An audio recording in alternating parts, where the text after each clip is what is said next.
కాడికి వస్తే నియోజకవర్గానికి 1,00,000 ఎకరాలు వారాలి.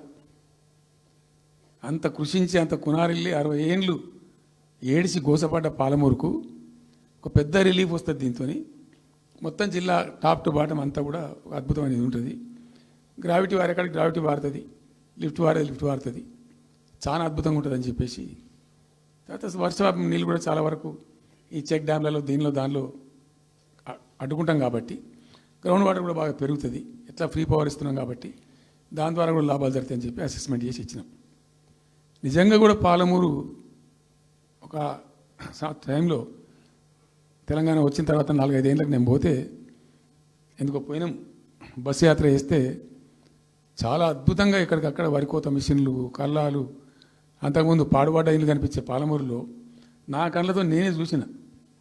ఇంకా ఇది అంతా కంప్లీట్ అయిపోతే ఈ అనుకున్న 15 లక్షల ఎకరాలకు నీళ్ళు వస్తే చాలా దివ్యంగా ఉంటుందని చాలా సంతోషపడుకుంటూ పోయినాం. సరే, ఇప్పుడు కేంద్ర ప్రభుత్వం కొత్తగా తాకీదు, అది ఎవరు చెప్పినారో తెలియదు. వాళ్ళు చెప్పడం చెప్తున్నారు, ఇప్పుడు గవర్నమెంట్ ఉన్న వాళ్ళు చెప్పడం చెప్తున్నారు. ఏంది, మీరు 90 టీఎంసీలు పెట్టుకున్నారు, పాత గవర్నమెంట్ పంపించింది. ఒకటి డిపిఆర్ తిప్పి పంపించిండ్రు, దాని మీద సడి లేదు, సప్పుడు లేదు, లుల్లి లేదు, లుకాండం లేదు, తల ఊగుతున్నారు. ఎందుకు తల ఊగుతున్నారు? రాష్ట్ర ప్రయోజనాలు కాపాడడానికి లేకపోతే, రాష్ట్రానికి వచ్చిన నీళ్ళని కూడా కాపాడే స్థితి లేకపోతే ఇదేం దద్దమ్మ ప్రభుత్వం? ఇంత చేతగాని ప్రభుత్వం ఉంటే ఎట్లా? నోరు లేని ప్రభుత్వం ఉంటే ఎట్లా? పెద్ద నోరు పెట్టుకొని పెద్ద గడబడి చేయాలి కదా.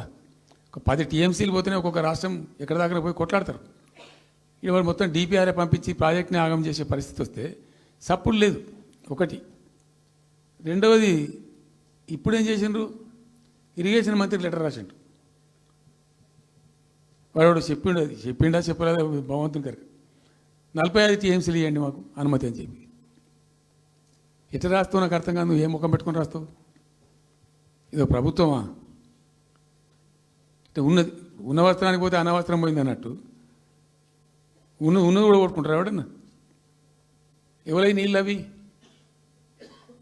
ఆల్రెడీ బచావ్ ట్రిబ్యునల్ తీర్మానంలో ఇచ్చింది, దాన్ని కర్ణాటక వాడుతుంది, అటు మహారాష్ట్ర వాడుతుంది. వాళ్ళ లెక్కల్లో చూపెడుతున్నారు వాళ్ళు. రాల్మట్టి డ్యాంలో వినియోగంలో చూపెడుతున్నారు వాళ్ళు. మాకు వచ్చిన 21 టీఎంసీ మేము ఇక్కడ వాడుతున్నామని చెప్పి. ఆ 2 ఎగువ రాష్ట్రాలు వాడుతుంటే ఇక్కడ వచ్చి మనకు వచ్చినటువంటిది బాజాప్తా, అది కూడా ట్రిబ్యునలే కదా, బచావత్ కూడా ట్రిబ్యునలే కదా. ఆ ట్రిబ్యునల్ తీర్పు ద్వారా వచ్చిన 45 టీఎంసీలను ఎందుకు ఆపుతున్నాం ఇప్పుడు?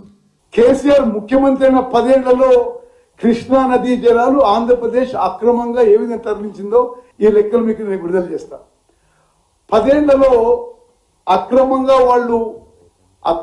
వాళ్ళు తరలించింది ఏది? కాంగ్రెస్ ప్రభుత్వంలో ఉమ్మడి ఆంధ్రప్రదేశ్లో, అంటే ఉమ్మడి ఆంధ్రప్రదేశ్ కంటే తెలంగాణ రాష్ట్రం ఏర్పడి కేసీఆర్ ముఖ్యమంత్రి అయిన తర్వాత కృష్ణా నదీ జలాలు greater quantity, greater volume has illegally been diverted by Andhra Pradesh. 2004 నుంచి 2014 వరకు 727 టీఎంసీల నీళ్లు ఆంధ్రప్రదేశ్ అక్రమంగా శ్రీశైలం బ్యాక్ వాటర్ నుంచి తరలించకపోతే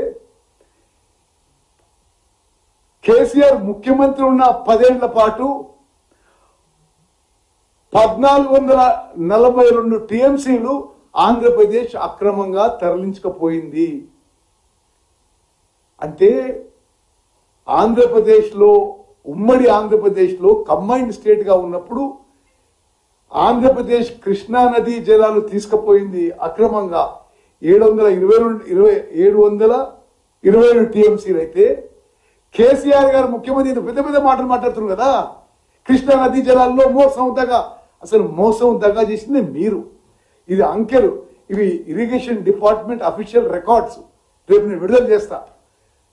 మీ 10 ఏళ్లలో మరి 1442 టీఎంసీల నీళ్లు 10 ఏళ్లలో డైవర్ట్ చేయడం జరిగింది. అదేవిధంగా ఏదో ప్రొక్యూర్మెంట్ గురించి మాట్లాడతాడు కేసీఆర్ గారు. సరిగ్గా బ్రీఫింగ్ చేసుకోండి. భారతదేశ చరిత్రలో 29 రాష్ట్రాల్లో మేము అధికారంలో వచ్చిన తర్వాత వరి పంట పండడం కానీ, వరి పంట ప్రొక్యూర్మెంట్ కానీ highest ever in this country is by Telangana state. మీరు పోయి కొట్లాడినారు, ఏం కొట్లాడి తెలుసా తెలియదు మాకు. మరి నరేంద్ర మోదీ గారితో మీరు కుమ్మక్కై వాడు రాష్ట్రపతి ఎన్నికల్లో వాళ్ళకు ఓటేసి, ఉపరాష్ట్రపతి ఎన్నికల్లో వాళ్ళకు ఓటేసి, అన్ని విధాలుగా మీరు హలాయి బలై ఉండి మా మీద నిందలు మోపడైందండి. ఇది చాలా స్పష్టంగా చెప్తున్నా.